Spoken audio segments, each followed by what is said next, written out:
परीक्षेत वारंवार विचारला जाणारा नळ आणि टाकीवर आधारित हा प्रश्न फक्त 5 सेकंदात कसा सोडवायचा मित्रांनो ते बघा. सर्वप्रथम आपण प्रत्येक नळ एका तासामध्ये किती टाकी भरते ते अशा पद्धतीने लिहून घ्यायचं आहे. म्हणजेच काय, एक टाकी 6 तासात भरते तर एक नळ 1 तास चालल्यावर तो 1/6 टाकी भरेल. आता मित्रांनो दुसरी टाकी पण लिहून घ्यायची याच पद्धतीने 1/12. आता हे दोघंही जे नळ आहेत मित्रांनो हे टाकी भरतात म्हणून मी यांना प्लसच्या चिन्हाने दर्शवतो. आता जो नळ टाकी खाली करतो मी त्याला वजाबाकीच्या चिन्हाने दर्शवणार आहे म्हणजे 1/3.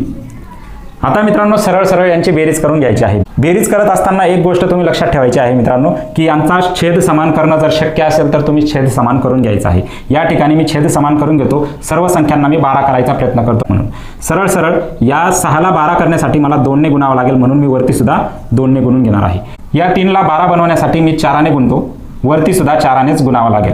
आता मित्रांनो 12 एकदा लिहून घ्यायचा आहे आणि सरळ सरळ यांची बेरीज करून घ्यायची आहे आणि त्याच्यानंतर हे मायनसचं चिन्ह आणि हा 4 यांची जर मी वजाबाकी केली मित्रांनो तर सरळ सरळ माझं उत्तर येतं -1/12.